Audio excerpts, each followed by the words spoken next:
E até agora a gente trabalhou lá com a iluminação por vértice, né? A gente colocou lá uma cor e tal, e aí a gente deixava para a API, né, ela calcular essa iluminação para a gente, né? O que a gente vai ver na aula de hoje, né? A gente vai ver, deixa eu ver se eu consigo já mostrar para vocês. Deixa eu botar aqui. A gente vai fazer algo nesse sentido aqui, ó. Que aqui eu tenho uma iluminação nesse objeto, né? Dá para ver tipo uma reflexãozinha aqui de luz, certo?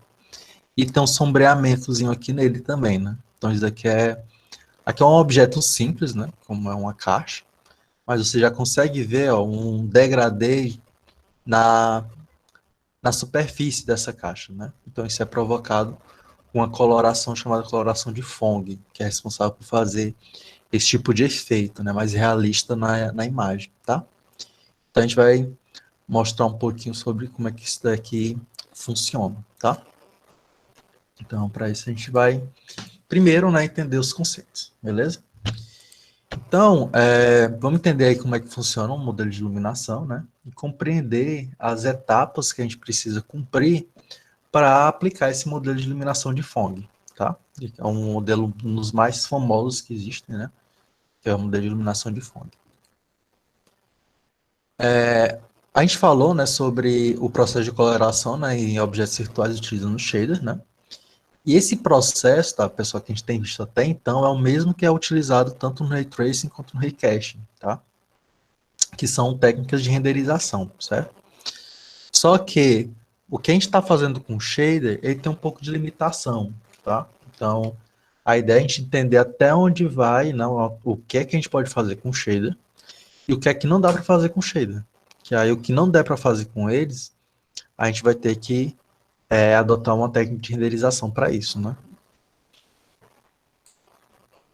Então, os modelos que são mais usuais, né, digamos assim, mais conhecidos, existem outros, mas os mais conhecidos são o quê? O modelo de sombreamento flat, tá? O Gouraud, né, o Gouraud, né, o Gouraud, e o de Phong, tá? O que é a técnica de iluminação flat, né? O flat, pessoal, é uma técnica de iluminação meio que chapada, tá? O que é que isso daqui ele faz, né? Ó, vocês estão vendo que aqui são faces, né, triangulares e aqui também tem faces quadrangulares, né? Para cada face dessa, eu tenho uma normal, tá? Então tem uma facezinha e eu tenho uma normal. A flat, a luz ela infere, só que pronto, bora lá. Lembra que eu falei lá na semana passada que a gente ia ver que a normal ela tem um grande significado para a iluminação, certo? Aqui que a gente vai ver isso. Que a normal ela vai modificar a cor, tá, Marcos? A normal é responsável pela iluminação também, certo?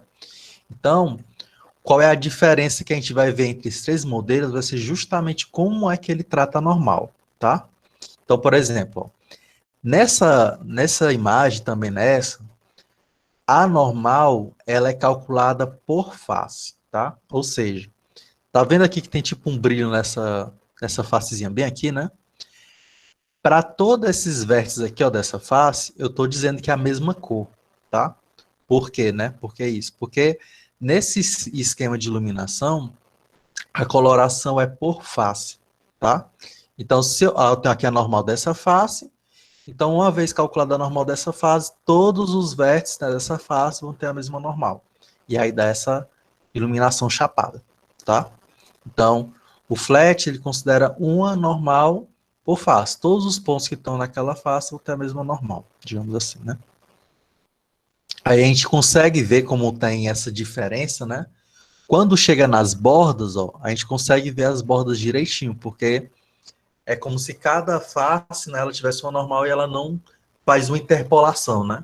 Porque se ele fizesse uma interpolação, a gente iria mais arredondado, né? Como não está tendo essa interpolação, a gente vê ali detalhadamente, a gente vê as curvas, né? Os pedaços que foram feitos esse objeto, tá? Bora agora dar uma olhada no Gouraud. Ó, Gouraud, tá?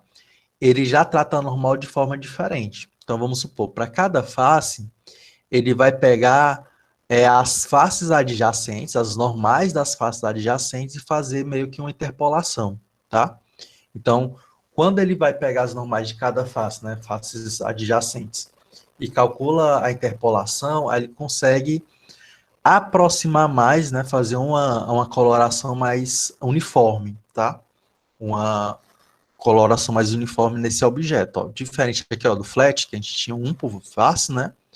Aqui a gente já tem uma junção de normais, não uma interpolação de normais. Só que ainda continua sendo por face, tá? Então, tem uma coloração, mas só que eu vou pegar as normais adjacentes, as faces adjacentes, e meio que fazer uma interpolação, tá? Já o Fong, ele já usa a interpolação de vértice, tá? Então, para cada vértice eu tenho uma normal. Então, cada vértice ele me dá uma normal e eu faço o cálculo da iluminação por vértice. Já não é mais considerando a face, tá? Então, já dá um outro efeito, né? Então, você já tem um efeito bem mais suave, né? A iluminação bem mais suave, tá? Por isso que a gente não vai falar tanto dos outros dois, a gente vai direto para o Fong, tá? Então, diferença principal, né? Vamos supor que caiu lá no ENAD, caiu em um concurso que vocês foram fazer, ou que não caiu na prova, né? Que é mais a realidade agora, mais a curto prazo, né? Então, se eu falar iluminação de Fong, trabalha com como é considerada a normal, né? Da iluminação de Fong? Por vértice. Então, qual é a normal que eu calculo? Por vértice. No Gouraud, como é a normal que eu calculo? De acordo com as normais das faces adjacentes. E o flat, como é que eu calculo? Por face. Tá? Por face. Então, flat é por face, Gouraud por faces adjacentes, as normais das faces adjacentes, e Fong a normal é por vértice, tá? Então, essa é a diferença entre eles três. Então, por isso que o Fong, ele tem um realismo melhor, né? Porque ele vai calcular normal no vértice. Ele não vai considerar a adjacência, ele calcula naquele ponto ali que o renderizador está passando, né? O rasterizador está passando, tá? Claro, pessoal? Isso mesmo, Bernardo. O Google vai ser tipo uma média das normais. Ele vai pegar as faces que estão adjacentes ali, vai calculando uma média para melhor aproximar, né? Ter uma iluminação melhor ali, tá? Já o flat, ele só não calcula a média, ele vai ser direto aquela normal ali daquela face, tá? Beleza? Perfeito, muito bom. Se eu não me engano, é isso mesmo. Aqui tem uma diferença dos três. Eu não sei se a imagem dá dando para observar legal.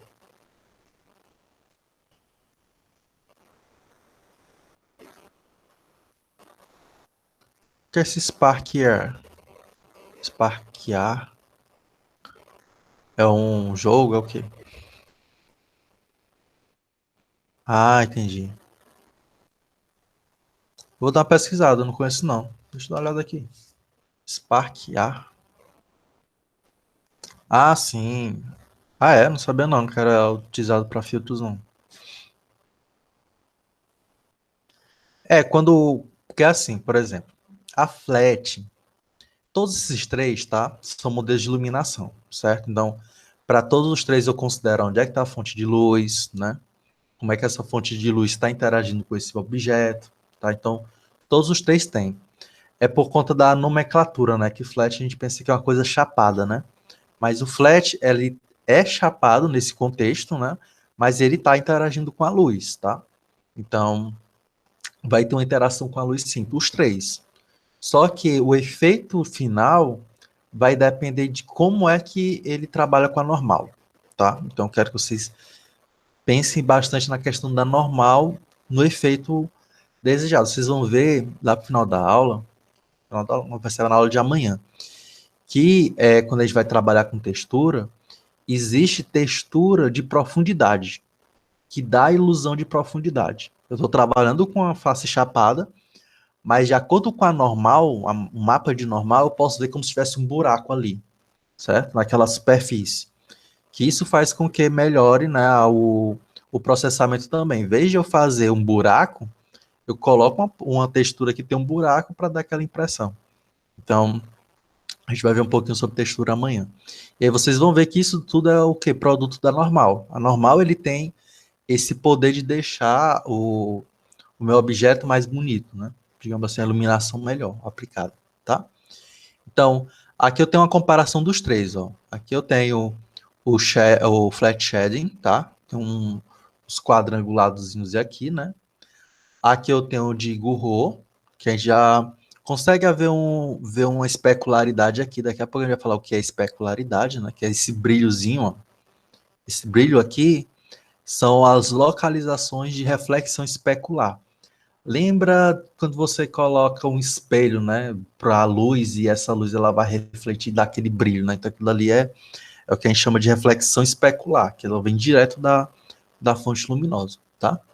Então no Phong a gente consegue observar melhor. Deixa eu acessar aqui o link do Marcos para ver.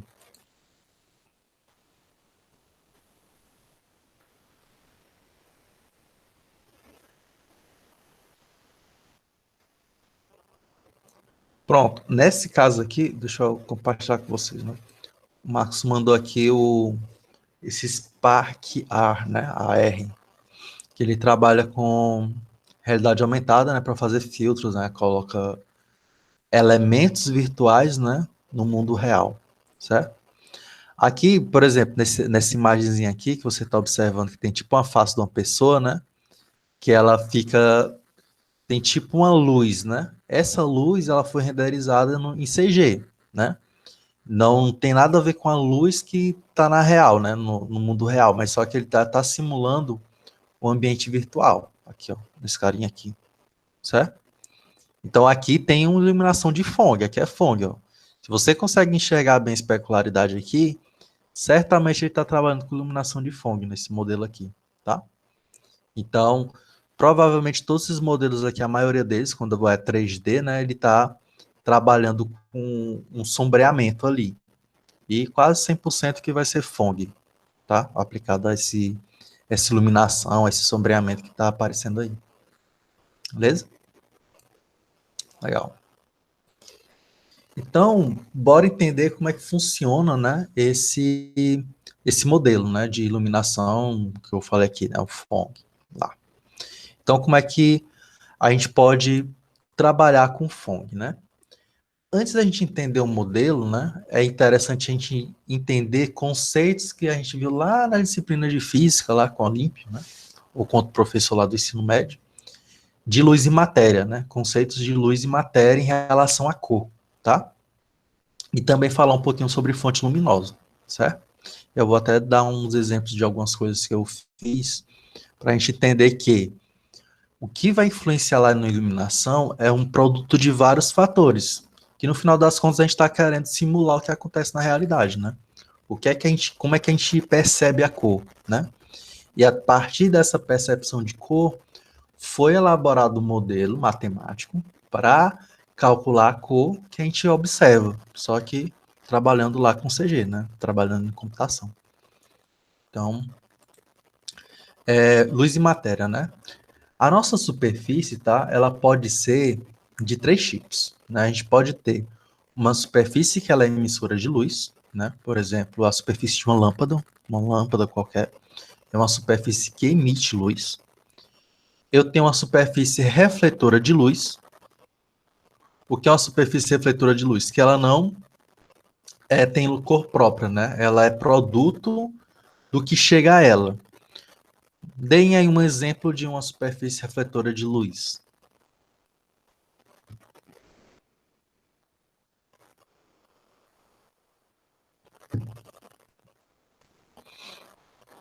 Parede branca pode ser, mas eu quero uma reflexão perfeita.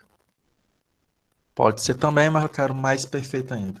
Pronto. Um espelho, né? Tem uma superfície mais refletora de luz do que um espelho? Ah, professor, mas refletora de luz, quando joga uma luz aqui nele, ele reflete? Não, pessoal, a imagem que a gente observa no espelho é uma imagem refletida, né? Para falar a verdade, o que a gente enxerga são luzes, né? Então, o nosso córtex visual, né, ele enxerga a nossa sensação de luz que a gente tem no ambiente, né? Por exemplo, se você apagar a luz, né, numa sala que está toda fechada, você não enxerga nada. Depois de um tempo, você começa a observar pontos, né, do ambiente, mas ainda continua escuro. O que é que você enxerga, né? Que a luz bate num objeto, reflete no seu córtex visual e você consegue perceber a cor, né? Então, o espelho, ele faz... a nossa imagem no espelho é um fake, justamente. Então, a imagem virtual, né? É formada atrás do espelho, tanto é que ela é invertida, né? Então, o espelho é uma das melhores superfícies refletoras de luz, né? Aí existem, como vocês citaram, né, superfícies que elas não refletem 100%, mas refletem também, né, como vidro, uma parede, assim, dependendo da tonalidade da parede, né, ela consegue refletir mais luz também, né. Por isso que, pegando aqui o gancho que o João falou, né, até o que a gente vê com os olhos é fake, né, aquela questão da ilusão de ótica, né. Então, você pode estar enxergando uma coisa, como a miragem, por exemplo, que é o que você percebe ali, mas aquilo ali não é realidade também, né?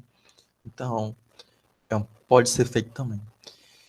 E o último tipo, né, que é uma superfície emissora e refletora de luz, né? Como, por exemplo, um ferro em brasa, né? Ele tanto emite quanto ele reflete a luz, tá? Vou adiantar filosofando aí, que a gente vê essa abstração da realidade. Tipo Matrix, né, João? Beleza? Então, como eu falei, tá, pessoal? O que a gente enxerga, né?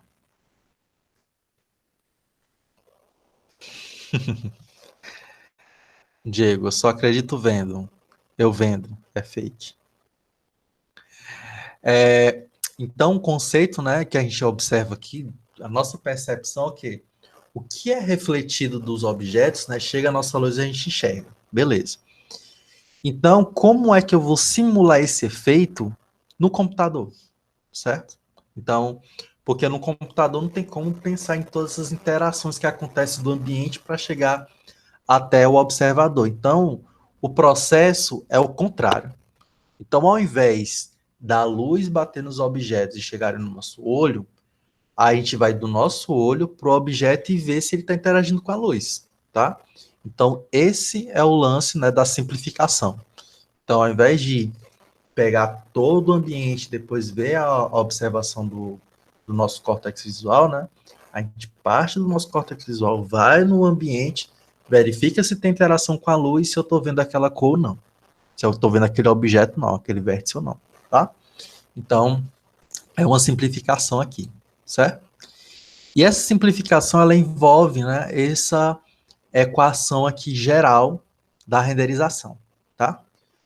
Aí você disse, Maria, tudo isso daí para enxergar uma cor é mais ou menos isso. A ideia é que que a gente tenha uma noção do que essa equação significa, tá?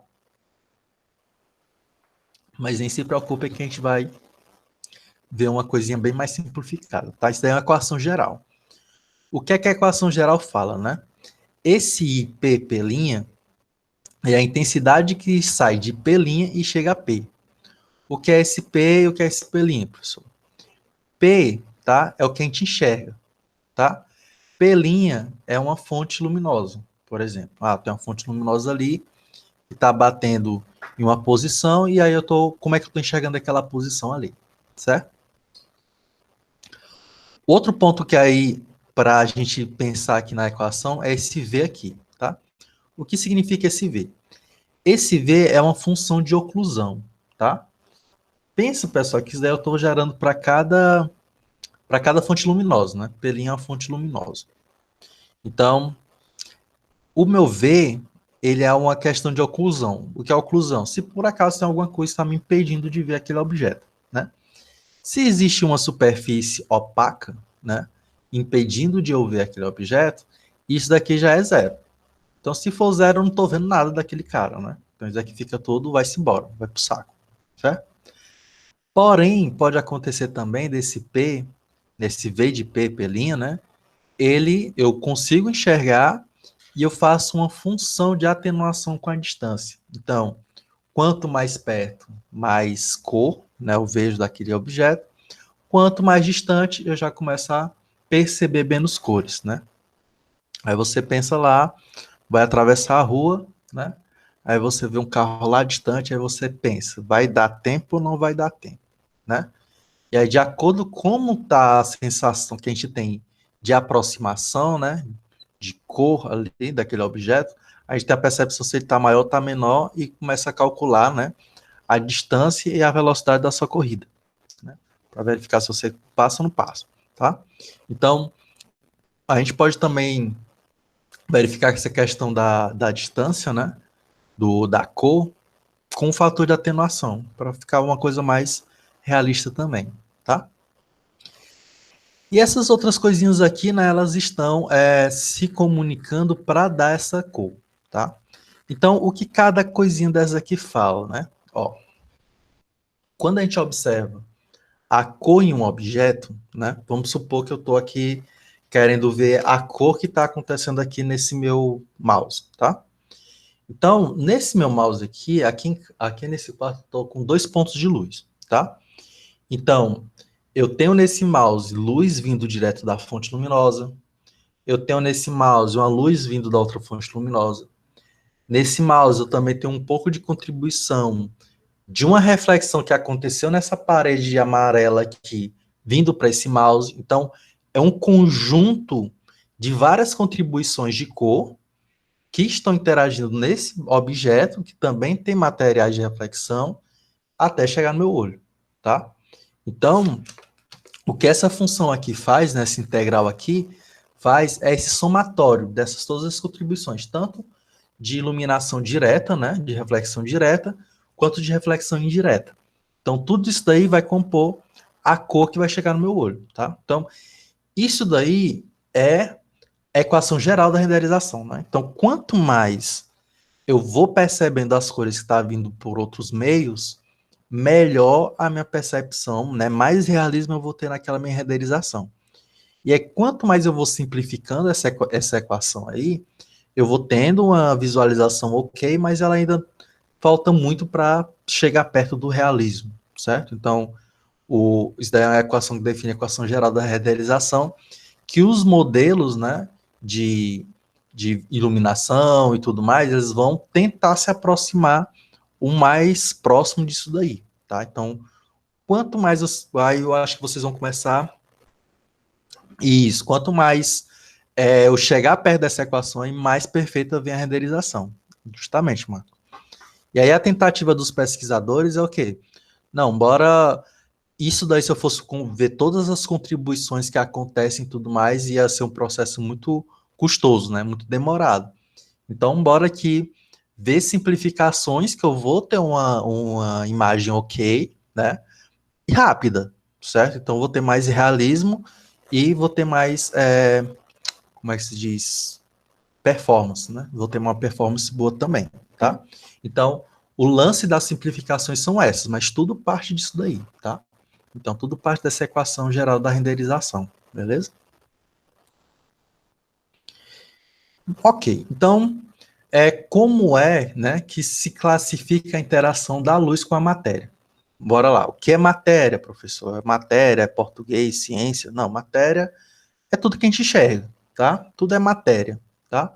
Então, quando eu falar matéria, eu estou dizendo o seguinte, esse mouse ele tem uma matéria, né? Então, como é que é a reflexão aqui que acontece da luz com esse material aqui, com esse mouse, tá? Então, tudo que eu falar, qual a cor do material? Material é um objeto qualquer, tá? Que a gente está querendo renderizar, beleza? Então, vocês podem observar quando for, não sei se alguém já trabalhou com a Unity, por exemplo, a Unity tem um componente chamado material, né? De matéria. Então, material é o que define a cor desse objeto, certo? Então, como é que é a interação da luz com esse objeto, tá? Então, superfícies especulares são superfícies que tipo, que eles têm uma combinação que reflete, tá? Então, a luz que chega nele pode ser refletida, certo? Então, quando é refletida, a gente tem que verificar que é normal, tem que fazer uma reflexão igualzinho aqui com o ângulo da normal, né? Com o que ele faz com a normal. E isso faz com que a gente consiga observar esses pontinhos aqui, ó, de concentração de luz, certo? Então, esses pontos aqui são os pontos onde houve uma reflexão especular, tá? Então, é como se eu dissesse assim, olha, esse meu objeto, ele tem especularidade. Então, eu boto uma contribuição de especularidade nele. Se esse meu objeto ele não for especular, eu digo o seguinte, olha, a contribuição de especularidade dele é zero. A reflexão especular dele é zero. Então, eu já assumo que esse objeto ele é difuso somente. Ele não reflete a mesma cor diretamente, tá? Superfícies difusas. É como se ele, quando a gente fala de superfície difusa, é como se ele difundisse a cor que chega nele em toda a sua superfície. Então, especularidade, Marcos, é a ideia de reflexão. Pensa assim, especular reflexão. Então, a gente vai ver aqueles pontos de concentração de luz, ó. Esses pontos aqui, ó, de concentração de luz, a gente consegue observar quando esse objeto tem especularidade, tá? Então, ele tem componente especular. Por exemplo, vocês falaram, né? Há um vidro, um copo de vidro, ele tem uma componente especular. Se você for pegar uma folha de papel, aí você já não vai ver especularidade nele ali, né? Você não vai ver aquela concentração de luz que pode acontecer ali. Ah, pegou um copo com água, provavelmente você vai ver um pouquinho de especularidade, né? Então não vai ter tanto. Aí vai depender muito do material, né? O plástico, ele já tem uma especularidade, né? Superfície difusa, né? Até acabei de falar, o papel é uma superfície difusa, a gente não vê ali especularidade nela, né? Então, aquela mesma imagenzinha aqui, a gente não está vendo nenhuma componente de especularidade, né? Especular, ele reflete, tá, Francisco? Ele reflete, né? Ó, por exemplo, aqui a mesma imagem, tá? Sem componente especular e aqui com especular. Vocês estão vendo que uma está mais viva do que a outra, certo? Então, o que a gente vê aqui é um ponto de concentração, mas ele reflete em todos os pontos dele. Então, todos os pontos dele refletem, só que aqui a gente tem uma concentração maior, dependendo lá da normal, né, e do ângulo de reflexão. É como se imaginasse, na minha posição que eu estou aqui, eu consigo ver, ó, tanto é que essa parte aqui branca, né, que a gente consegue observar aqui, de especularidade, ele depende diretamente do observador. Então, de acordo com como eu estou observando esse objeto, eu vou ver esses pontos de luz aí, né, esses focos maiores, nessas localizações. Quando eu for andando, junto comigo vai andando também a minha percepção dessa especularidade. Então, especular reflete. Pensa assim, especular reflete luz. Difusa não reflete luz, tá? Então, pensa aí nessa analogia. Ficou claro, Marcos, Francisco? Tranquilo? E, por fim, né, a superfície translúcida atravessa. Então, a luz ela chega e entra, né? Aí, embora observar uma situação que a gente vê isso, né? Água, né? Dependendo da água, lógico. Né? Se for ali no Rio Parnaíba, vai ser difícil ver isso. Mas pensa numa água transparente, que límpida e tal, né? Aí você vê a percepção dos objetos que ficam debaixo d'água diferentes, né? Porque quando a luz entra, ela sofre uma refração, né, na luz, que faz com que a percepção que a gente tem ali seja diferente, né? Isso mesmo, Diego. Diego colocou assim, esses pontos de concentração são como se fosse o reflexo da fonte de luz, justamente. Justamente. O reflexo que a fonte de luz vai ter com aquele objeto chegando em mim, né? Que eu sou observador. Isso mesmo. Beleza? Então, isso são os tipos, né, de interação que a gente tem da luz com a matéria, né? Já revisando aqui algumas coisas que vocês viram aí em física, né? Então, essas são as três formas, né? O que a gente vai trabalhar aqui nesse modelo de Phong são somente essas duas, ó, tá? Essa parte da translucidade, né? a gente trabalha mais com técnicas de renderização, como Ray Tracing, Requesting, que praticamente é as duas outras, né, só que ela entra e continua. Então, quando a gente vê a questão do vidro, né, o que acontece? O raio de luz chegou nele, entrou e foi para outro canto. Aí eu vou ter que pegar qual é a contribuição desse outro canto para dizer, opa, naquele pixel ali vai ser aquela cor ali, tá? Então, um processo um pouquinho mais profundo, digamos assim, né? A gente vai entrando na profundidade, mas a ideia é a gente ter essa noção de reflexão especular e reflexão difusa. Daqui a pouco a gente vai colocar um nomezinho bonito para essa reflexão difusa, né? Que é chamado Lambertiano. Pronto, então vamos para o exercício 1, né? Eu acho que dá para resolver o 1 com fonte no que eu falei. Deixa eu ver aqui.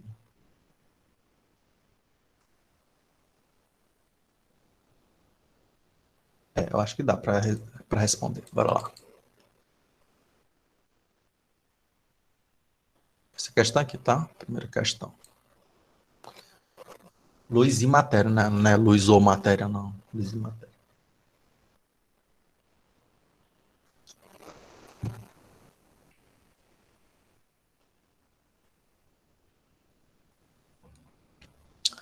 Bernardo respondeu corretamente letra B, né? Então, sobre o sobremento de Phong, é correto afirmar, causa um efeito visual facetado? Não, né? Isso daí é flat, né? E um pouquinho Gouraud também, né? Na letra C, é um modelo de sombreamento constante? Não, vai depender do pixel, né? Da posição ali que eu estou observando da normal. Não é eficiente para apresentar reflexões difusas? É eficiente também para difusos, né? Então, a correta aí, no caso, seria a letra B, né? Que diz é eficiente para mostrar reflexões especulares. Sim, tá? Então, essa é a alternativa correta. Os outros estão com alguns pontos de erro, né? Perfeito. O Bernardo só ontem respondeu duas, rapaz. Pessoal, bora lá, galera. Provocando a discórdia aqui, né? Não é motivo não, para o pessoal brincar. Beleza, então, fonte luminosa. Como é que funciona aí, né? Quais são os tipos de fonte luminosa que a gente tem e como seria uma função de iluminação, né? Olha só. A minha luz, né? Vamos pensar aquela lâmpada clássica que estão ressuscitando. Não sei se vocês observaram, mas essa luz aqui era só o que tinha antigamente, né? Aí, beleza, inventaram aí a fluorescente, disseram, ó, fluorescente mais eficiente, né? Mais nítida, luz branca e tal. Aí o que é que eles estão voltando agora de novo? Para dizer que é tipo, como é que se diz? É vintage, né? Tipo, vintage. Aí estão colocando aquelas luzes com filamento de novo, né? Aqui eu, sinceramente, entendo não. Então, aquela questão da moda voltar, né? Tanto é que tinha até para ser comercializado essas lâmpadas com filamento, né? Então, como é que funciona, né, a iluminação que a gente vê de uma fonte luminosa, né? Ela leva em consideração tanto a posição, né, que é onde ela está localizada, tá? Quanto esses ângulos aqui, né, esses ângulos que estão dispostos aqui, é como se fosse qual é o raio de abrangência dela, né? Então, vamos supor, se está com a luz aqui, né, o bulbo está aqui embaixo, ela ilumina mais essa parte aqui do que a parte de cima, por exemplo, né? Tem uma parte aqui que não vai iluminar bem, né? Então, quando você vai ver a contribuição lá na superfície, vai ser partindo de todos esses pontos que estão aqui na superfície da emissora, que chegam até esse ponto, tá? E isso está, é como se fosse vários feixes de luz. Perfeito, João. Como se fosse vários feixes de luz que vão interagindo ali até chegar naquele objeto e a gente consegue observar, tá? Então, isso daí é a equação geral também, né? Uma sensação geral da fonte de luz, tá? Mas a gente vai simplificar isso tudo. Então, a gente não vai considerar esses ângulos e tudo mais. A única coisa que a gente vai fazer é o seguinte, bora lá. A fonte, ela é pontual? A fonte é pontual. Então, eu vou identificar a posição dela e eu vou dizer a cor que ela está emitindo. Ó, a cor que ela está emitindo é essa. Não importa o ponto aí, ó, dessa superfície aqui, eu vou sempre enxergar como se fosse um único feixe de luz, tá? Então é que já começou a simplificação, né? Em vez de vários feixes de luz, é um feixezinho de luz só que vai chegar até aqui, certo? Então, o que é que a gente vai precisar, né? A gente vai precisar da posição da luz, né, da fonte luminosa, e da cor dela, né? E a partir disso a gente vai botando o modelo. Isso, justamente, João, isso aqui é coordenadas polares. Então, quando eu coloco θ, φ, gama, né? Eu estou trabalhando com coordenadas polares, tá? Daqui a pouco a gente vai falar um pouquinho sobre coordenadas paramétricas também. Então, a gente vai simplificar tudo para isso só. Então, o que a gente observa, né? O que a gente observa, tanto é que a gente usa, porque a gente usa o RGB, né? Porque esse RGB, ele tem muita significado para a gente, né? A gente enxerga, nós temos nossos olhos, né, basconates e tudo mais, que eles têm sensibilidade para essas cores, né? Para o R, para o G e para o B. E também tem balconates, né? Que também é responsável por observar no escuro também, né? Só que a gente não é tão bem desenvolvido quanto alguns animais, né? Como, por exemplo, cachorro.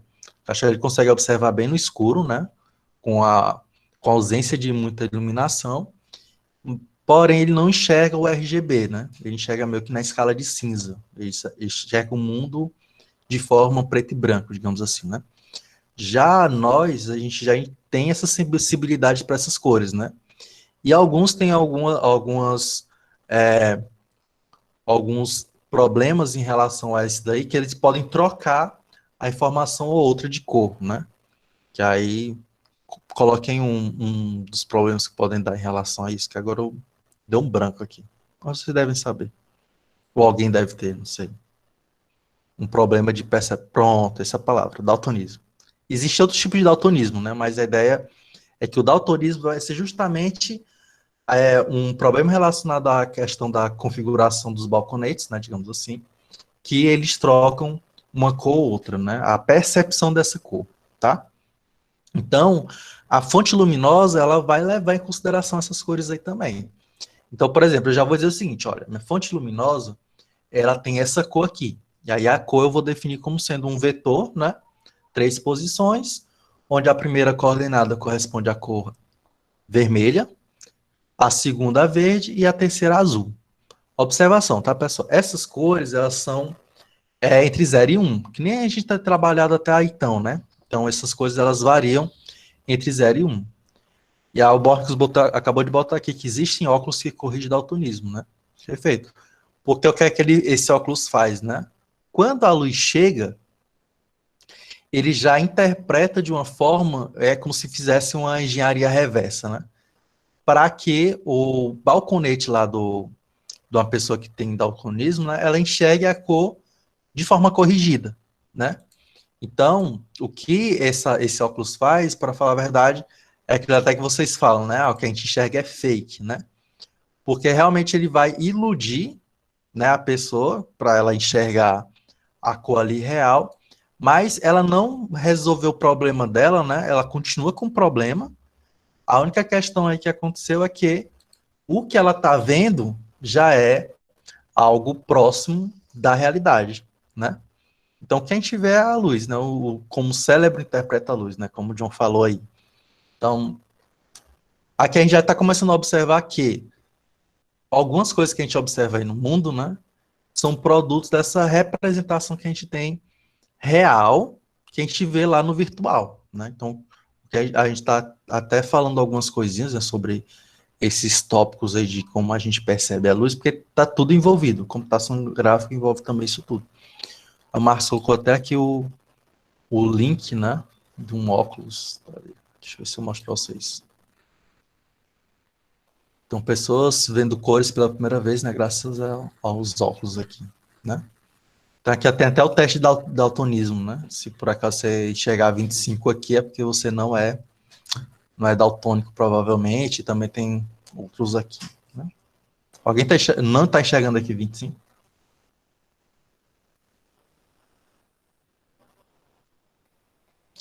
É que ele fala, né, como é que a gente enxerga bem, quando a pessoa tem algum problema, né, como é que ela enxerga.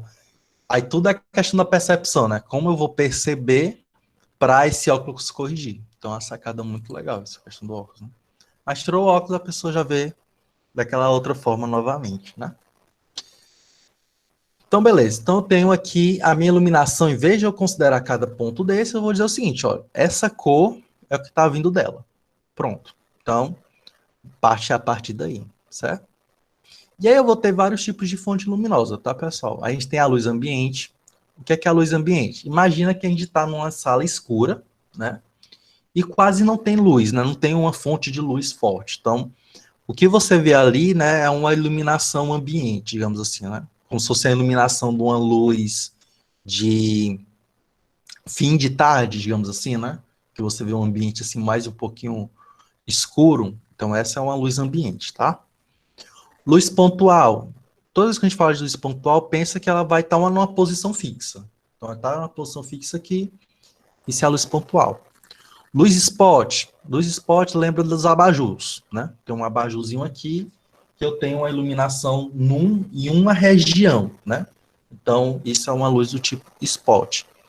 E luz do tipo distante, bora lembrar do Sol. Então, tem um Sol ali, né, que ele está mandando uma luz em uma posição bem distante mesmo, que em vez de considerar a posição, a gente vai considerar só a direção da luz, tá?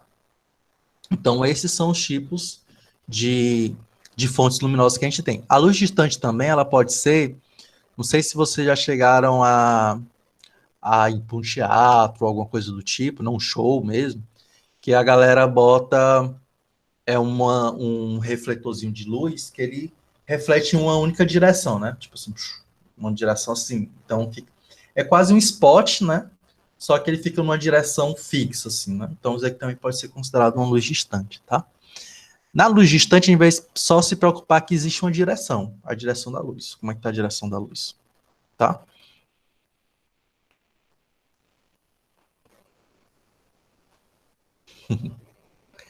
Então, para cada tipo, né, de iluminação, a gente vai ter um cálculo diferente, tá?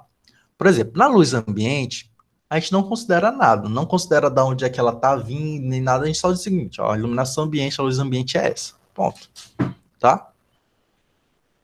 Na pontual, a gente tem que saber uma direção, né, a distância desse ponto até o ponto que está sendo iluminado, né, para poder colocar a questão da suavização, né? Então, quanto mais distante a luz está do ponto observado, menos contribuição daquela cor, daquela luz eu tenho. Quanto mais próximo, mais contribuição da cor eu tenho ali naquele ponto, tá? Então, na luz pontual a gente vai ter o quê? Uma luz que emite uniformemente em todas as direções, né? Então, não importa onde está o ponto, eu consigo ver a luz, se não tiver uma oclusão, lógico. E eu preciso aí da densidade, né, a intensidade da luz e da localização de onde eu estou vendo, tá? Então, esses são os pontos que fazem com que eu consiga trabalhar com luz pontual, tá? Então, para dar um realismo melhor, a gente considera essa componente aí, né, de suavização, né? Que o básico seria atenuar de acordo com essa distância, né?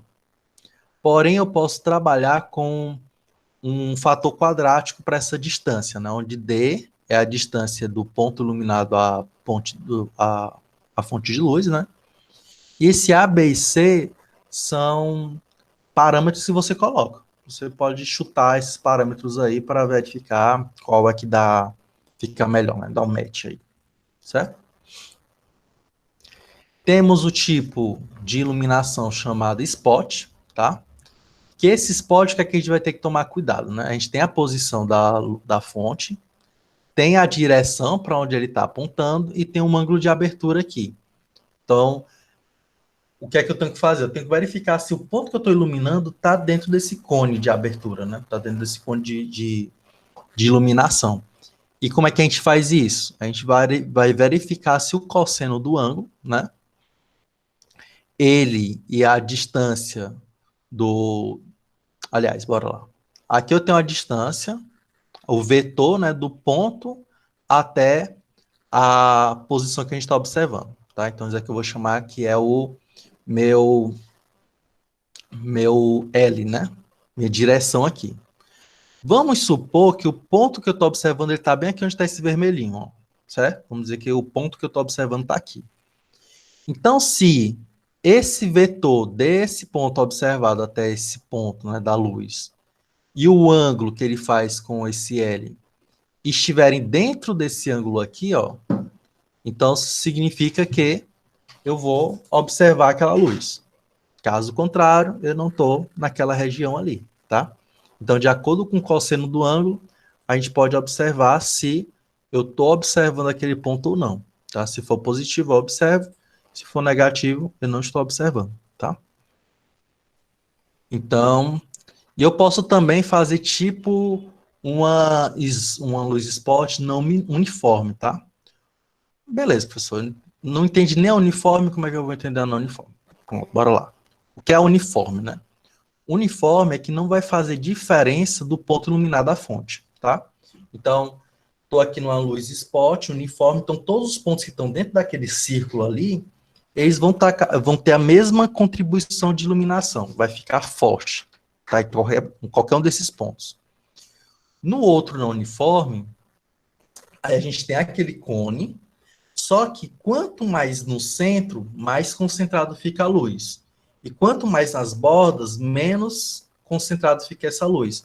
Não sei se vocês já chegaram a observar que tem uns tipos de spots, né, em teatro também, que fica ali a pessoa com aquela cor, aquela luz forte ali nela, e na borda, no chão, você vê quase assim um transparente, tipo, ficando degradê, né? Então, esse é o tipo de impressão que o spot não uniforme ele dá, tá?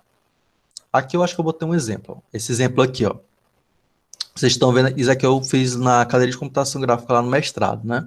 Que eu tenho aqui o meu objeto, aqui é uma spot, tá? E vocês estão vendo aqui que a borda, ela tá suave, né, ó? Tá bem suavezinho a borda, né? Por quê? Porque essa borda aqui, eu tô trabalhando com um spot, só que esse spot, ele é não uniforme. Então, eu especifiquei aqui uma função que ela decai de acordo com a aproximação com a borda, utilizando essa funçãozinha aqui, ó. Então, essa função aqui, né, eu vou elevar aqui o cosseno do ângulo, né, do ângulo θ, a um fator exponencial, que vai dar essa impressão aqui, ó. Quando estiver mais próximo do centro, fica mais forte, e quanto mais distante, fica menos forte, né, mais clarinho. Então, dá essa impressão de degradê, tá? Então, isso aí tudo só manipulando o quê? A fonte luminosa, certo? Então, não teve a técnica de renderização tão sofisticada, não. É mais a questão da fonte luminosa, tá? E por último, a gente tem a luz distante. O que é que a luz distante é? Direção, tá? Então, quando eu estiver trabalhando com luz distante, eu não estou preocupado de saber onde é que ela está. Eu só quero saber o sentido, certo? Beleza, e como é que eu sei se vai estar tendo iluminação naquele ponto ou não? Se não tiver nenhuma superfície ocludindo, eu já tenho iluminação naquele ponto. Ponto, certo? Ah, e não precisa saber da distância para fazer a atenuação? Não. Por que não? Porque ela está distante. Não sei onde é que ela está, não. Está no infinito e além, né?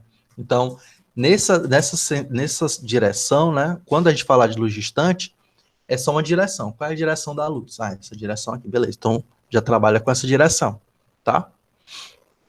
Ok, pessoal? Então, esses são os tipos de luz que a gente pode trabalhar, tá? Então, tem luz ambiente, luz pontual, luz spot e a luz distante, tá? Então, vamos para o exercício 2, tá?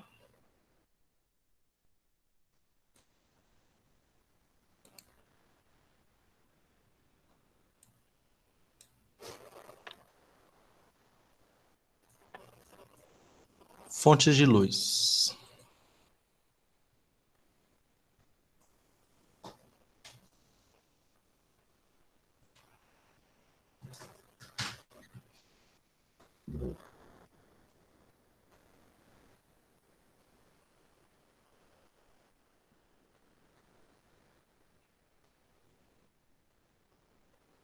Correto, John.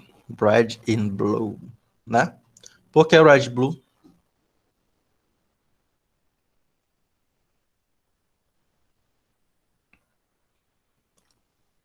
A gente falou, né, que a Isso, tá, acho que hoje é zero. A gente falou que a luz, o que a gente observa, né, é uma reflexão, né, de luz que chega no nosso olho, certo? Então, quando você tem uma fonte luminosa, que ela só tem o R e o B, não tem o, aliás, não tem o G, né, não tem o verde, isso significa o quê? Que ele só vai refletir o que tiver essas duas cores, né? O que tiver, eu não estou dizendo que vai ser o 0.5, 0.1, mas ele só vai refletir o que tiver essas duas cores. Por quê? A outra cor vai ser matada aqui, ó. É zero. Não sei se vocês se lembram quando a gente estudava. Eu lembro quando eu estudava física, que tinha um exercício que o pessoal falava assim: você tem uma luz branca refletindo em uma parede amarela. Qual a cor que você observa? Você observa amarelo, porque a luz é branca. Se você tivesse uma luz vermelha direcionando para a parede amarela, o que é que você ia ver, né? Lembrando que o amarelo ele é uma combinação de verde com azul, né? Red, green, blue. Vermelho, verde com azul, né? Então, se fosse vermelho, você ia ver a parede como se fosse preta, não é não? Porque aí você não tem contribuição ali. É isso? Bora ver aqui. Só tô com dúvida na cor amarela. Deixa eu dar uma olhada aqui no color picker. Ó, pronto. Para falar a verdade, amarelo é vermelho e verde, né? Então, se eu tô com uma luz vermelha, a única coisa que eu ia ver era vermelho, tá? Se fosse uma luz azul, o que eu ia ver seria preto, tá? Porque as outras componentes seriam pretas, né? O Francisco falou que é laranja, eu acho que é o laranja mesmo. Vou botar aqui o laranja. Deixa eu ver se é laranja. Não, laranja, para falar a verdade, é uma diminuição do verde, né? Que agora eu tô curioso, que é o verde e o azul. Deixa eu botar aqui. 255. 255. Um azul marinho, um azul claro, né?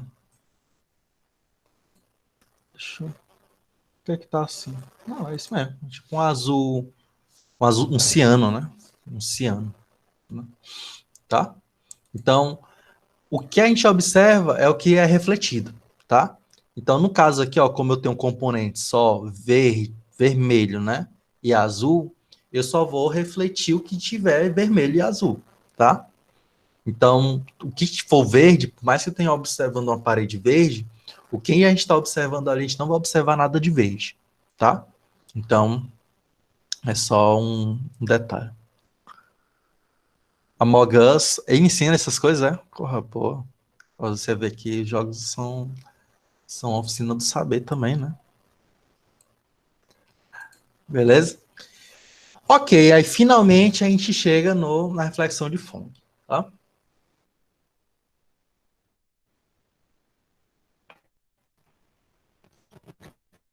Depois que terminar a cadeira aí, a gente joga. Agora não, vamos fazer os exercícios que ainda estão devendo. Ok, então bora lá para a reflexão de Phong, tá? Então na reflexão de Phong, pessoal, a gente vai considerar aí, né, para colorir um determinado ponto, um pixel, né, 4 vetores, tá? Que vetores são esses? O vetor normal, né? Falei que o normal vai influenciar muito, né? O vetor normal. Tem o vetor que vai para a fonte luminosa, né? Para a fonte luminosa. Professor, se essa fonte luminosa for uma luz distante, o que é que eu considero? Só a direção dela. Não precisa ir para a posição, né? Só a direção dela já vai ser o L. Temos o V, tá? Que esse V aqui é o quê? É a reflexão da luz que está chegando nesse ponto aqui. Então, ele vai refletir de forma igual lá pro... Aliás, esse é o R, né? Ele reflete de forma igual de acordo com o ângulo normal, né? Então, esse ângulozinho aqui, ó, entre a normal e o L, é a mesma coisa entre a normal e o R. E a gente também vai ter um vetor aqui do viewer, tá? Então, do ponto até o observador. A gente vai também ter esse vetor. Então, a partir desses 4 vetores, aliás, né? A gente vai trabalhar aí com a reflexão, tanto a difusa, quanto a reflexão especular que está chegando lá no observador, tá? O modelo de Phong, tá, ele vai suportar a interação da luz e a matéria nessas três formas, né? Tanto na coloração ambiente, quanto na coloração difusa, quanto na coloração especular, certo? Então, usualmente a nossa luz, né, ela vai ter as três componentes. Então, a luz, ela tem... A gente simplifica, né, para três cores só, né? Aliás, uma cor só. E essa uma cor só a gente usa para todas elas. Porém, a gente pode especificar também, olha, a luz, ela tem reflexão difusa assim, a especular é assim, a ambiente é assim. E aí, se você for fazer isso, você vai ter, tipo, montar uma matrizinha, né? Mas dá para simplificar para ser uma única cor para as três intensidades, tá? Da mesma forma, a gente vai ter que ter a coloração material, né, do material para essas três reflexões. Então, eu tenho uma cor de reflexão para ambiente, eu tenho uma cor de reflexão para especular e tenho também para difuso, né? Mas na ordem é ambiente, difuso e especular. A ordem influencia? Não, vai depender de como você vai fazer os cálculos, tá? Mas o importante é saber que eu tenho essas três componentes. Se eu for fazer reflexão do ambiente, do material, né, com a luz, eu pego só a componente ambiente, né? Se for ambiente com ambiente, especular com especular, difusa com difuso, tá? Então não posso trocar essa ordem, né? Então como é que é feita a composição da intensidade do objeto com a luz, né? Vamos pensar que a luz, né, é o A e o material é o B. Então, um operador que a gente vai utilizar é um tal de arroba, tá? O que é que esse arroba faz? Ele vai multiplicar componente com componente, tá? Então, é o arroba porque não existe uma operação nesse aspecto, né? Então, como é que vai ser a intensidade, né? A intensidade vai ser a operação arroba entre a luz ambiente, né, o componente ambiente da luz, com o material ambiente, a luz componente difusa com material difuso e a luz componente especular com material especular, tá? Bora lá. Vou exemplificar bem aqui, pegar o Jamboard, só porque eu acho que eu escutei um grilo, aí eu vou colocar o Jamboard aqui para a gente só ver um exemplo, tá, disso acontecendo.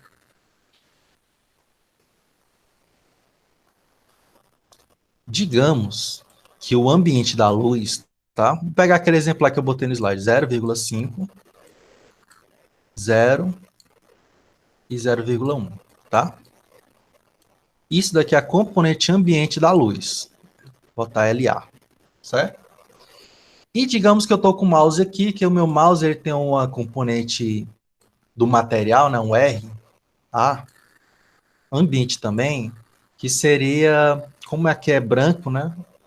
Eu vou colocar um para tudo, né? Então é cor branca, o ambiente. Aliás, eu vou fazer o seguinte, vou botar branco, não, vou botar uma cor meio que cinza, né? Porque vamos imaginar que ele está meio que no escuro, né? O ambiente é sem cor, né? Então, se a cor que eu observo quando ele está com ausência de cor é como se fosse um cinza. Certo? Bem fraquinho aqui. Pronto. Então, o que é que esse operador arroba faz, né? Esse arroba faz é o seguinte, ele vai resultar em um vetor, tá? Só que eu vou pegar cada componente e multiplicar. Ó. Então, eu vou pegar 0,5 multiplicar por 0,1, que vai dar 0,05. Vou pegar o 0 multiplicar por 0,1, que vai dar 0. Eu vou pegar o 0,1 e multiplicar por 0,1, que vai dar 0,01, tá? Então, isso daqui é o resultado dessa composição LA@RA, tá? Então, isso daqui é uma cor ambiente. A mesma coisa a gente vai fazer para difusa, a mesma coisa para especular. Beleza, e qual vai ser a cor final? É a soma dos três, certo? Eu vou pegar o resultado desse cara, somar com o do outro, somar com o do outro, e aí vai me dar a cor que eu estou observando, beleza? Isso na melhor das hipóteses, né? Só que tem os fatores que vão diminuir isso daí, que a gente vai trabalhar justamente na coloração de Fourier para descobrir esses fatores aí para dar um maior realismo, tá? Então, só quero que vocês entendam o que é que esse operadorzinho faz, né? Multiplicar como se fosse coordenado com coordenada, né? E armazenando na mesma estrutura. Ficou mais claro agora?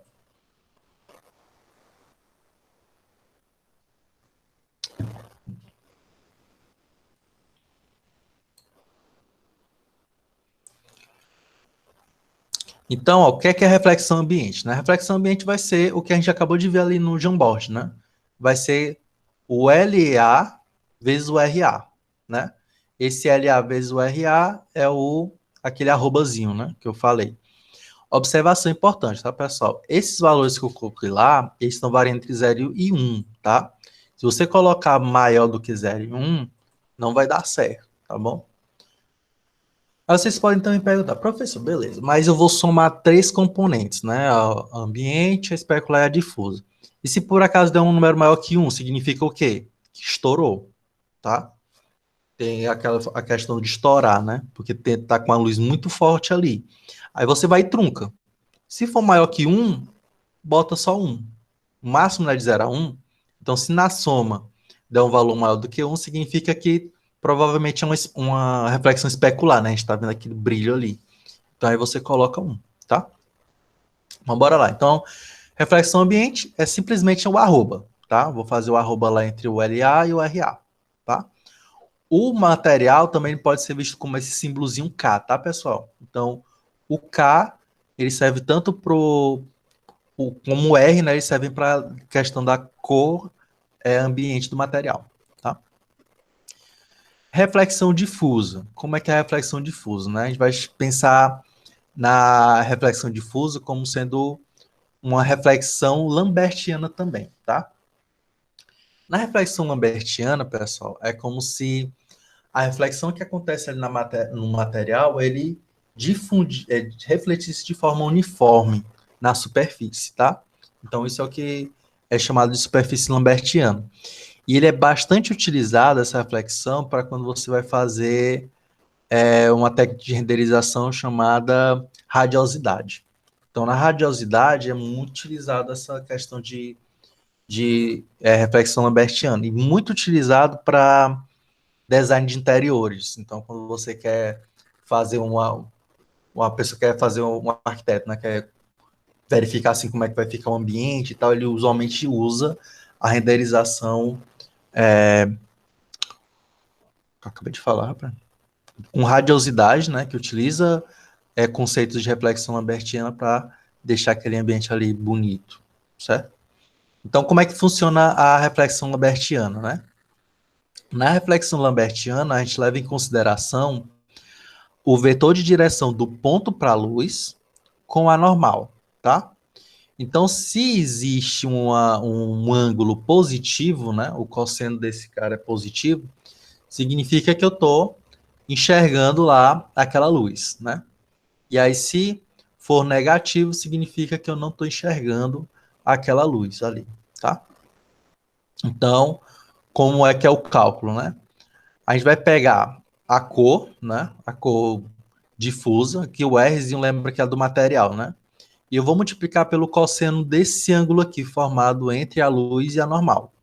Então, o cosseno desse ângulo aqui vai me dar a quantidade de reflexão que eu tenho de acordo com aquele material. Então, se por acaso eu já estou num local que está tipo uma curvazinha, né, uma borda, eu vou ter pouca reflexão que está acontecendo ali. Por isso que vai ficar meio que sombreado nas bordas. Então, sombreado nas bordas por conta desse cálculo, desse cosseno aqui entre esses dois vetores, do N e do L, do N e do L, tá? Então, esse é o cálculo que é feito, certo? E aqui dentro desse cálculo, a gente pode adicionar aquela questão da escala com a distância, tá? Isso daqui é opcional. Para dar um maior realismo, você pode adicionar uma função quadrática que vai dar a distância do ponto até a luz, né? Para diminuir ainda mais essa intensidade, beleza? Mas, padrãozinho é esse daqui, né? Eu vou pegar a componente de material da luz e multiplicar pelo cosseno, né, do ângulo, que é justamente somente, aliás, né, o produto escalar, né? Lembrando, como esse cara aqui ele tem que ser maior que zero, tá, pessoal? Se for menor que zero, o que é que vai acontecer aqui? Vai ficar uma cor negativa, não existe cor negativa, tá? O número é entre 0 e 1. Então, se por acaso esse cara for menor do que zero, significa que eu não tenho componente difusa, né? Não tenho reflexão difusa. Então, isso aqui tudo morre, vai ficar zero, tá? Se por acaso esse cara for zero, da mesma forma, eu não tenho. É zerado isso daqui também, né? Então, a única hipótese é esse cara ser maior que zero, né? Uma outra observação é que a direção ela tem que ser normal, né? Normalizada, porque senão o produto escalar entre esse cara e esse vai dar um valor maior do que 1, tá? Então, um produto escalar aqui ele envolve um produto escalar normalizado também, tá? Então, isso vai me dar componente difuso. Especular, que é aquele brilho que a gente vê, né, como se fosse, falaram aí, como se fosse a reflexão do ponto no olho, né?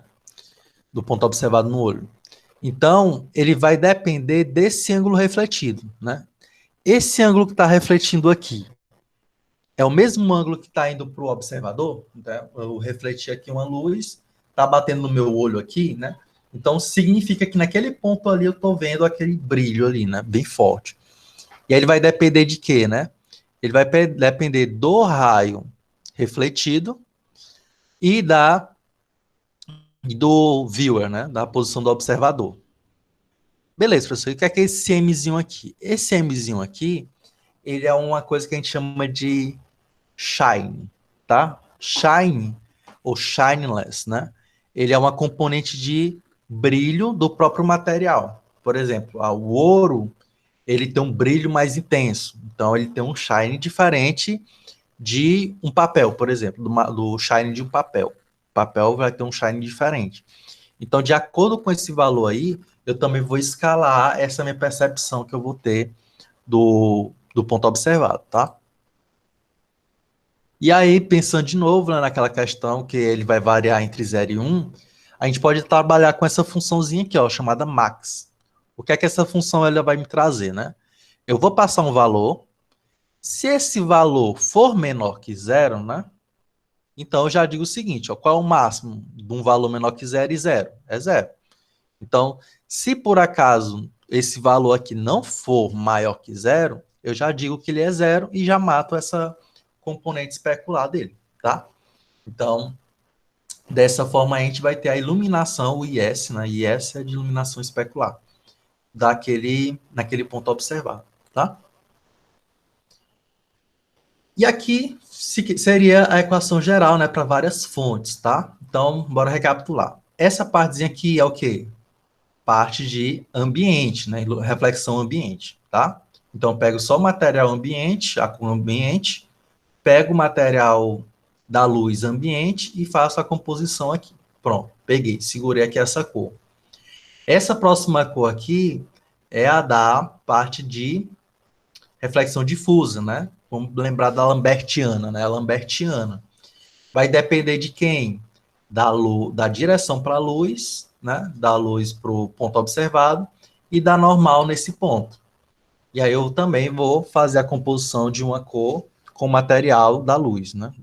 O material difuso com a material difuso da luz. Pronto. Isso daqui aí isso daqui é opcional, tá?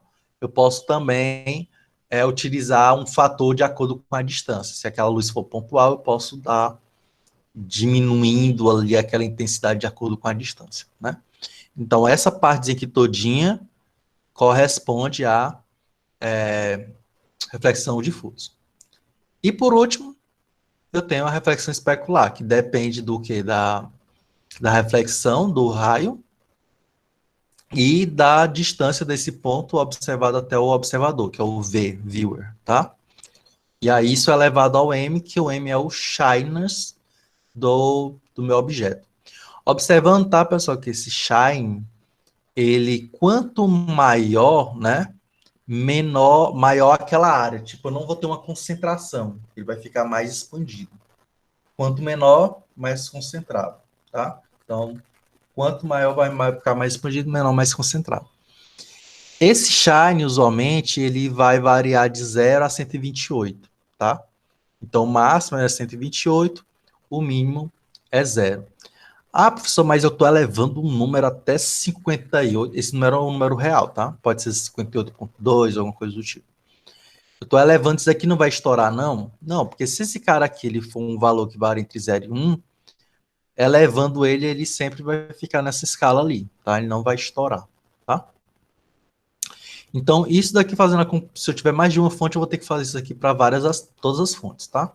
Para ver ali a cor que vai chegar naquele ponto, tá? Então, vamos para o exercício 3.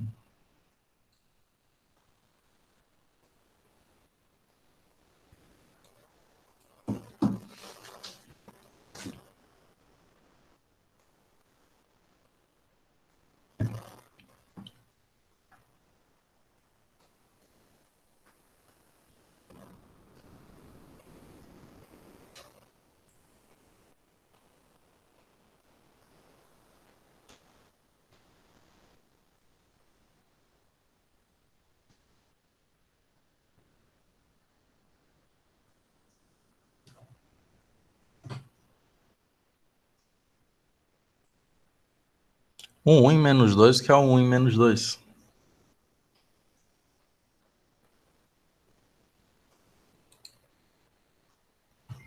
Essa aqui, ó.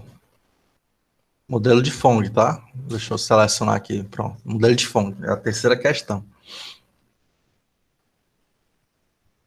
A pergunta é: haverá componente lambertiana quando a normal do ponto iluminado for esse cara e a direção para a luz for essa? Justifique. Tem que justificar. Se sim, se não e por quê. Só vai valer se justificar.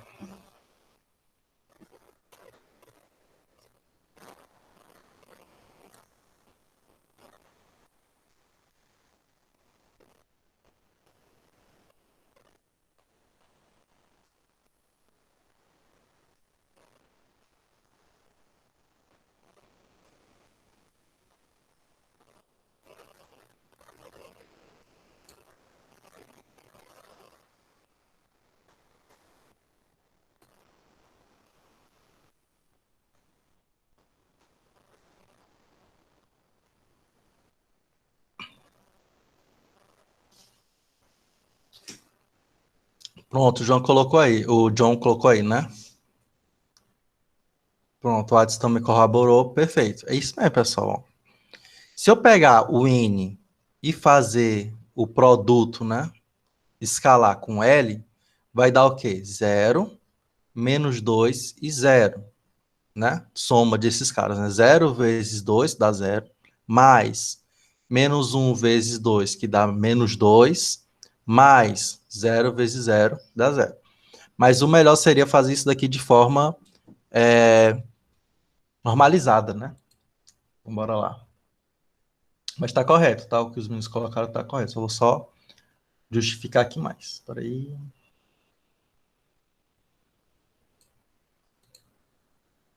Pronto. Vai ficar assim, não. Eu vou pegar o 2, 2 e 0 e normalizar primeiro, tá? A normalização desse cara aqui, não sei porque que eu botei esse troço aqui. Não.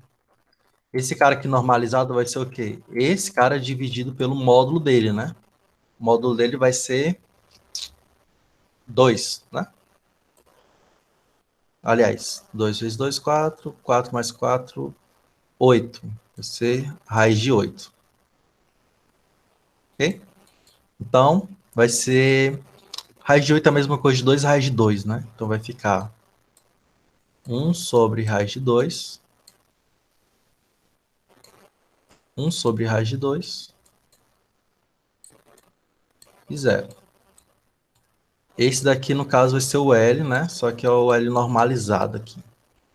Se eu fizesse L, né? Escalar o N, vou botar aqui L, escalar N,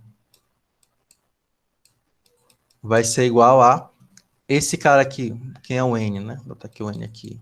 Tá bagunçado, mas vai acompanhando o raciocínio. É o 0, menos 1 e 0. Então, se eu fizer esse cara escalar N, vai ficar o quê? 0 vezes raiz, 1 sobre raiz de 2, que dá 0. Mais esse cara vezes esse, que vai ficar menos 1 sobre raiz de 2. Mais 0 vezes 0, que dá 0. Certo? Então, o importante é a gente saber o sinal, né? Então, como esse sinal aqui dessa operação vai dar negativo, né? Significa que eu não estou observando aquele ponto, tá? Então, quem foi que respondeu aqui? O Marx colocou 0, menos 2, 0. Não vou considerar porque ele está tipo um vetor, né? Deixa eu ver aqui, falou o que mais. Depois deu o cosseno negativo. Aí botou interrogação, não afirmou, então... Não. E aí o Ades colocou, porque o valor não pode ser negativo. Pronto, então quem respondeu corretamente foi o Ades, tá? Pois é, não tem que ter medo de errar. Diga lá, porque deu negativo. Se der errado, eu vou dizer que deu errado. Beleza? Então, concordam aí o Ades, ele foi mais, né, assertivo, porque deu negativo. Não pode ter dúvida não. Beleza? Seguir. Passar para a próxima. Pessoal, não tem medo de errar, não. O que a gente tá é para aprender, se você acertar, é lucro. Não? Pontinho aí, uns bônus a mais. Então, para finalizar, a gente só vai falar um pouquinho como seriam esses cálculos, né, desses vetores normais e do ângulo de reflexão, né, que é justamente o N e o V, né? V não, o R, aliás, vai. E aí vamos falar, né, bora lembrar aqui de equação paramétrica, né? Então, assim, vamos supor, pessoal, que a gente tem uma esfera, né? Digamos que eu tenho uma esfera e tal. Essa esfera, ela é feita por uma equação matemática, né? Do que a equação da esfera centralizada na origem, né? Não sei se vocês se lembram, mas é x ao quadrado mais y ao quadrado mais z ao quadrado igual a zero, né? Se ela está centralizada na origem, vai ser assim. Se por acaso ela não estiver centralizada na origem, né? Aí já vai ficar assim, x menos a origem no x ao quadrado, mais x menos a origem no y ao quadrado, mais z mais menos a origem z ao quadrado igual a um d, né? Então, essa forma aí é uma equação geral de uma superfície qualquer, tá? Se a gente tiver essa equação da superfície, a gente tem como encontrar a normal dela. Ou seja, a gente tem como encontrar a normal em qualquer ponto, tá? Fazendo a, a derivada parcial na equação em cada um desses pontos, tá? Por exemplo, aqui na esfera, né, de raio unitário, né, x ao quadrado mais y ao quadrado mais z ao quadrado igual a 1, né? Um raio unitário. Aí eu jogo para o outro lado menos 1, né? Então, isso daqui é uma equação da esfera, né? Cujos termos x, y e z são as coordenadas, né? Cada coordenadazinha ali que vai descrever a esfera. Se eu for fazer a derivada parcial de cada um deles, né, em relação a x, y e z, a gente vai encontrar o quê? Ó? 2x, 2y, 2z, né? Pensa assim, eu vou derivar esse cara aqui em relação a x. O resto tudo é constante, vai morrer, e aí fica o 2 desce, né? Vai ficar 2x. A mesma coisa para o y, 2y. A mesma coisa para o z, 2z. Tá? Então, o gradiente, né? Que vai ser a nossa normal, o gradiente é o nosso normal, né? Então, a nossa normal vai ser o quê? 2x, 2y, 2z. Tá? Normalizado vai ficar o quê? X, y, z. Então, o próprio normal é o próprio ponto, né? Se ele estiver na origem, tá? Se ele estiver na origem. Se ele não estiver na origem, já vai mudar um pouquinho a cara disso daqui, tá? Então, se por acaso eu for trabalhar com a normal, importante, né? Sempre normalizar antes de começar a trabalhar com o produto escalar, aquelas formulações que a gente viu lá, né? Então, seria muito legal se todas as superfícies a gente tivesse essa equação, né? Para a gente poder encontrar a normal direto. Só que tem algumas superfícies que não tem, né? Aí você pode calcular a normal de acordo com os pontos, né? Encontrar a equação do plano para pegar a normal ali e utilizando outros fatores. O cálculo com os vetores, né, de reflexão seria como, né? Eu vou pegar aqui do L para o R, né? Eu quero saber encontrar o R, né? E aí o R a gente vai encontrar de acordo com a normal aqui. Então, como é que eu posso encontrar esse R? Em resumo, dessa forma aqui, tá? Então, quem é o L? O L é, esse vetor aqui, ó, da fonte, da posição da fonte para o ponto observado. Então, é esse sentido aqui, tá, pessoal? É muito importante esse sentido. Se for calcular o sentido inverso, já não vai dar certo. Então, ó, do ponto observado para o ponto iluminado, é o L, certo? O N vai ser dado, né? Pensando que a gente já calculou o N aqui, né? Tem um N. E aí o R vai ser calculado dessa forma aqui, ó. A gente vai pegar o produto escalar entre o N e o L, multiplicar por 2. Isso vai dar um valor, né? Um valor real. Isso aqui tudo é um real, né? E eu vou multiplicar pelo L. Depois que eu multiplicar pelo L, eu vou ter uma diferença entre dois vetores, que aí vai me dar um outro vetor, né? Que é o R, tá? Então, dessa forma, a gente calcula o R. Pronto. E aí, fazendo essa composição, jogando lá naquela equação. Isso. O resultado dessa operação aqui eu multiplico por N e diminuo pelo L, tá? E aí, esses daqui são os...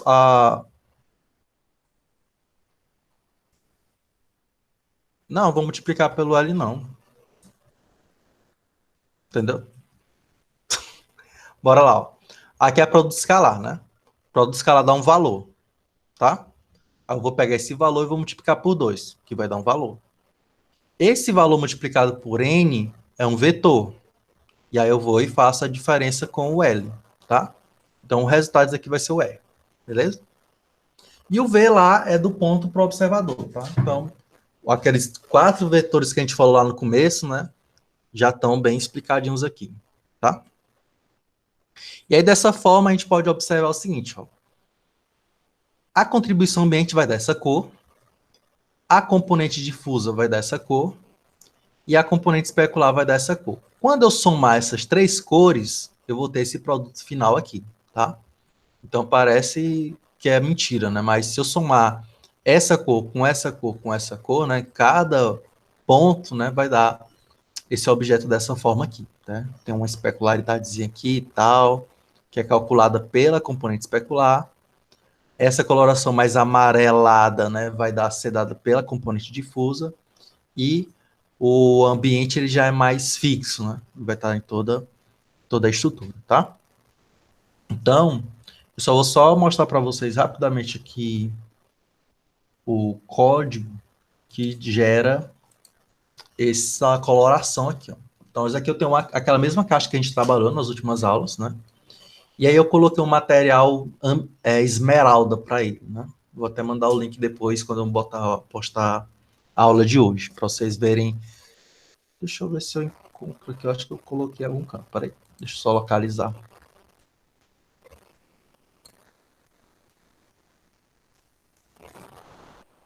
Na época que eu estava brincando com isso aqui no mestrado, eu encontrei um site que tinha vários materiais, né, definidos. E aí eu coloquei no programinha isso também. Ver, acho que tá aqui. Materiais, pronto. Ó, acho que foi esse site aqui, né? Então aqui eu tenho, ó, vários materiais, né? Material material bronze polido, material chrome, copper, gold, né, ouro, por aí vai. O que é cada uma dessas coisas, né? Essa parte aqui é a cor, né, ambiente, e aqui é a reflexão. Então a reflexão ele está colocando como sendo 1, né? Aqui é a cor difusa, e aqui é a reflexão. Aqui é a cor especular, e aqui é a reflexão que ele dá. Então, ele vai refletir 100%, digamos assim, né? Então, aqui eu tenho cada uma das cores, né? RG e o B, RG e B de cada cor dessa. E aí, no código, eu estou colocando essa esmeralda, tá? Era aquela coisa mesmo, né? Peraí.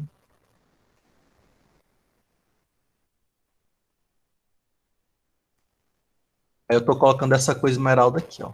Cadê? Esmeralda, essa cor aqui, tá?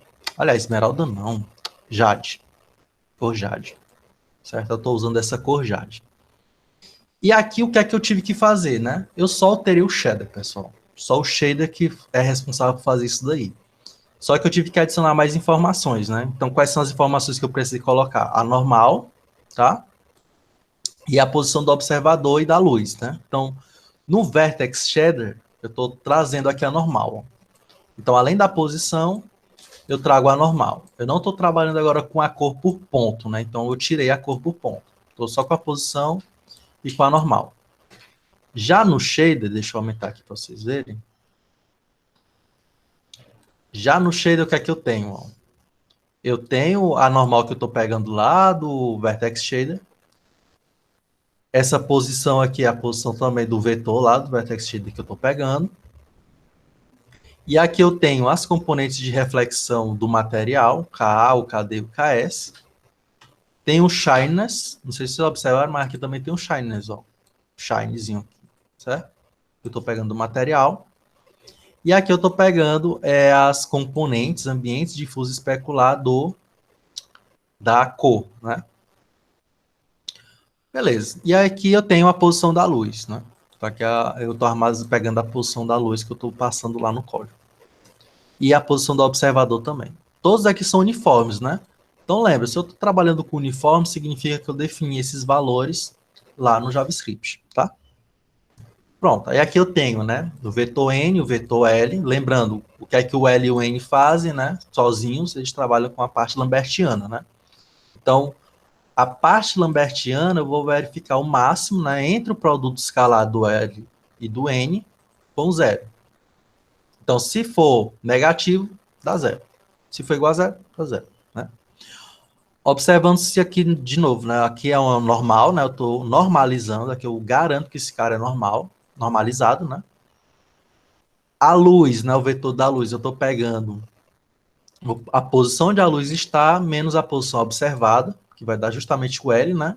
E aqui eu também estou normalizando, e aqui eu estou fazendo a componente difusa, certo? Se a componente difusa for positiva, significa que pode existir componente especular. Se já for negativo, é um ponto que eu não estou observando, então já zero tudo, tá? Então, aqui eu estou inicializando o especular como sendo zero, e ele vai receber um valor caso aconteça daquele ângulo entre o R e o V, né, serem maiores que zero, né? Então, pronto, aí vem, né, a reflexão vai ser... Essa função aqui, ele já vai calcular o vetor refletido, ó, já dá pra gente, certo? Então, aquele 2 vezes o produto escalar do N vezes o N menos L, ele já faz aqui direto nessa função aqui pra gente, a gente só dá só os vetores, ele já dá a reflexão. E aqui é o vetor do observador, né? Da posição observada para o observador. Então vai ser viewer menos a posição observada. Normalizado também. Pronto. E aqui eu vou e calculo se existe, né? Se por acaso o produto escalar entre o R e o V for maior que zero, então eu tenho um componente especular ali. E aí eu vou e elevo a essa potência do Shine, tá? Então pronto, isso aqui é a componente especular. Aí como é que fica no final? A reflectividade, né? A cor da luz, né, no ambiente do A, do D e do S, vezes a componente ambiente da cor, a componente lambertiana e a especular, né? Só que isso aqui é de acordo com cada um, né? Especular e com a componente difusa e com a componente ambiente, tá? Observando que esse Ka e Kd e Ks, eu estou colocando um valor só, tá? Então, no caso, os valores, nesse caso aqui, nessa questão, seriam 1, né? Todos são 1s. Então, imagina que é como se fosse a cor, a contribuição de cor que eu vou ter ali da luz, né? Da fonte luminosa. Então, isso dá esse efeito aqui, tá? Então, eu vou só tirar algumas coisas para a gente observar como é que fica cada... com a ausência, né, e com a presença de cada um. Então, vou fazer o seguinte, vou colocar, comentar aqui, e vou deixar só ambiente. Então, só ambiente, como é que ficou? Certo? Deixa eu ver se está certo. Pronto, comentando. Então, só ambiente já vai me dar só isso daqui, tá? Se eu pegar agora com a lambertiana, vai dar o quê?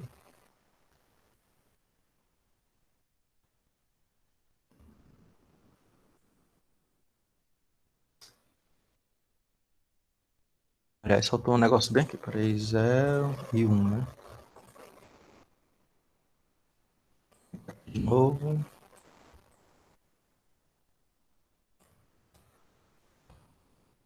Pronto, tava aparecendo aquele brilho, né? Que não era para aparecer, não. Pronto, isso daqui é só ambiente, tá?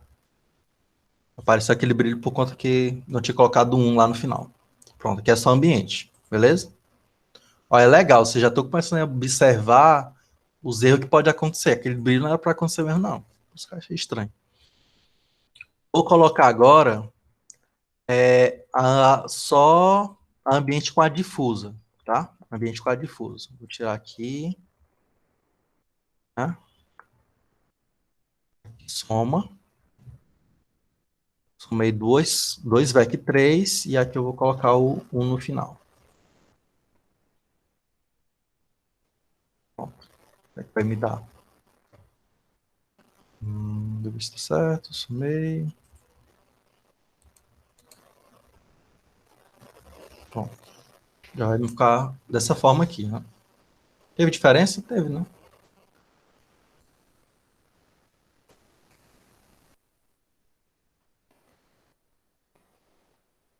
Aqui era o que estava antes, certo? E aqui. Depois eu vou colocar uma flagzinha para habilitar e desabilitar, para a gente ficar vendo cada um separado. Melhor.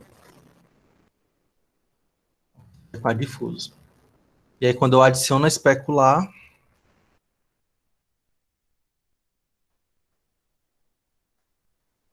parte aqui, botar os maisinhos.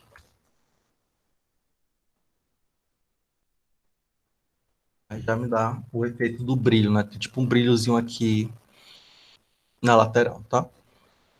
Só que a cor que a gente vai ver difuso e especular vai depender muito, tá? Do material, tá, pessoal? Então, se vamos supor, às vezes a gente pode colocar o cometa gaf de colocar um material vermelho para difusa e laranja para especular. Aí já vai dar uma coisa estranha, né?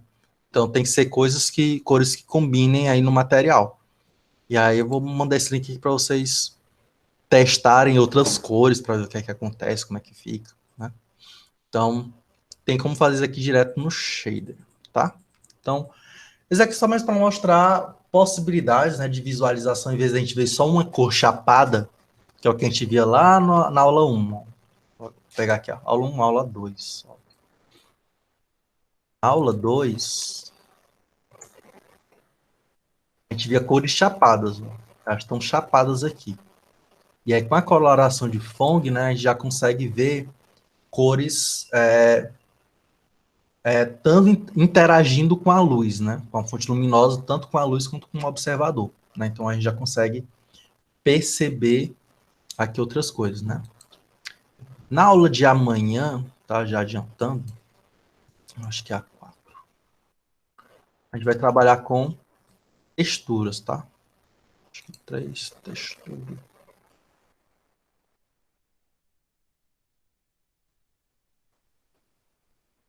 Escrevi. Depois eu vou mandar um GIF aqui, se eu não consigo mostrar, eu mando um GIFzinho do que a gente vai ver na aula de amanhã. E aí, na aula de amanhã a gente vai trabalhar com textura, tá? Como é que a gente pode trabalhar com texturas utilizando aí o shader também, tá? Mostrar o passo a passo disso. Pode dizer, qual é a dúvida, João?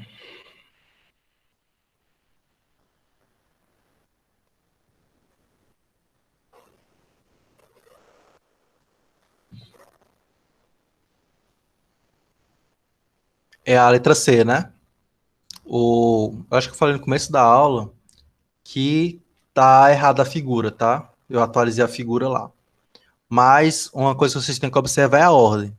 Se a rotação primeiro acontece no Y, depois no Z, tem que ficar Y, né? E Z depois, tá? Então, Y, Z, Z não, desculpa, X, né? Rotação no Y, rotação no X. E aí, aplica nessa ordem que dá certo, tá? Eu atualizei lá o PDF. Se vocês clicarem lá, já tá com um novo PDF já atualizado, tá? Isso, você aplica uma e multiplica com a outra. Utiliza de forma diferente. Tudo armazenando no M-Word, tá? Que nem eu fiz na aula, que eu coloquei os dois, nas rotações dos dois. Só que aí você verifica a ordem, se está correta, né? E aplica cada um em um eixo, né? Então, aplica a rotação no eixo X, aplica a rotação no eixo Y, depois multiplica as duas, certo? Aí dá certinho. Beleza? Mas, por acaso, você achar uma forma de usar só uma matriz para fazer isso, também dá certo. Eu acho mais fácil você fazer cada um separado. Tá? Mais alguma dúvida, pessoal? Em relação ao exercício, em relação à aula de hoje, tranquilo?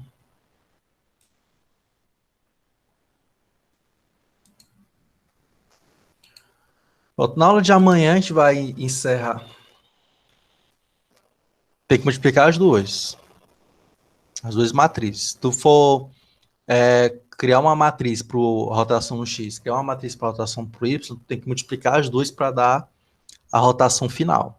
Vai ser aplicado. Certo?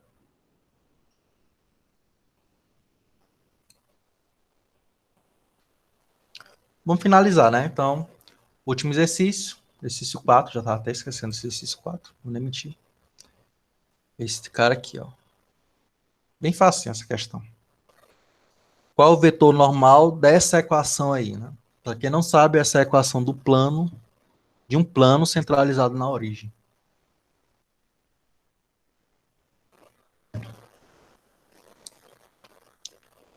Eu só vou dar OK quando der a resposta que eu estou querendo, tá? Ó, tem que ser um vetor normalizado.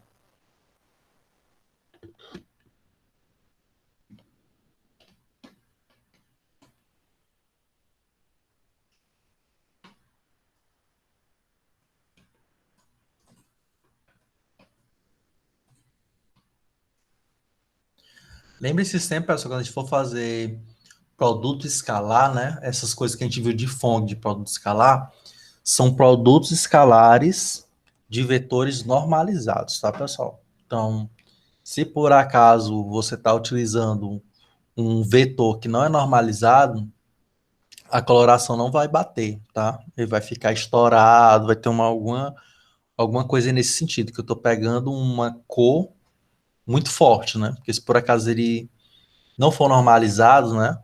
Ou ele vai dar muito forte ou vai dar muito fraco, dependendo desse vetor que você está pegando. Então, o ideal não, você tem que deixar ele normalizado. Todos esses vetores que forem aplicados com produto escalar, tá? E aí, alguém? Para fechar? O João até já colocou a normal, tá faltando só colocar ele normalizado.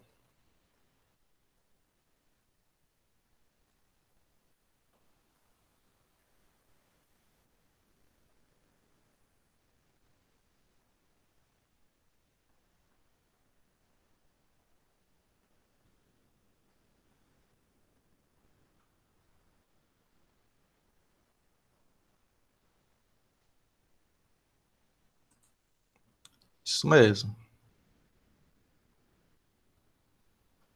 Ó, já estamos dando a resposta para alguém aí botar. Ó. Aí perde o bônus aí.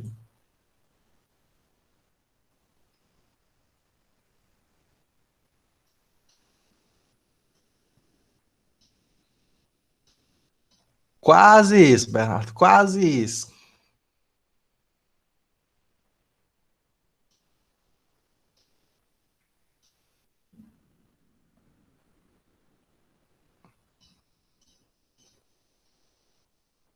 Eita, aí foi ligeiro. É isso mesmo, João. Tá? Bora lá. Primeiro, né? Por que que deu 1 e menos 2, como o John falou? Se você fazer a derivada parcial dessa equação em relação a x, vai dar quanto? 1. Em relação a y, vai dar quanto? 1.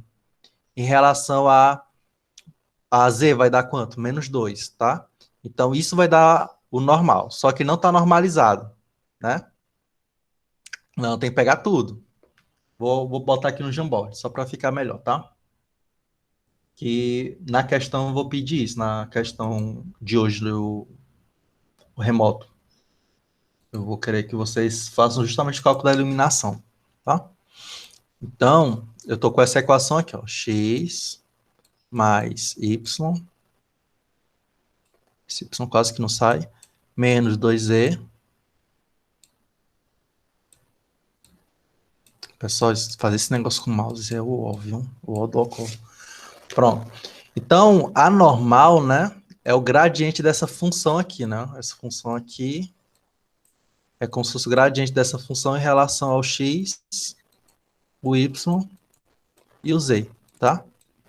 Então, se eu for fazer a derivada dessa função em relação a x, é derivar o x, né? Porque isso aqui é como se fosse constante. Então, vai ficar 1. Em relação ao y, vai dar também do mesmo jeito, 1. E em relação ao z é o menos 2. O resto tudo vai ficar zero. Então, isso é anormal, tá? Só que não está normalizado. Então, para normalizar, eu vou ter que dividir pelo módulo desse cara aqui, tá? Então, o módulo desse cara aqui é a raiz de 1 ao quadrado, que é 1, mais 1 ao quadrado, que é 1 também, mais menos 2 ao quadrado, que é 4, certo? Então, esse cara aqui vai dar raiz de 6, né? Então, vai ser esse cara aqui, 1, menos 2, dividido por raiz de 6, tá? Então, essa é a resposta correta, beleza? Fechou? Então, pronto, pessoal, para a aula de hoje é isso, beleza?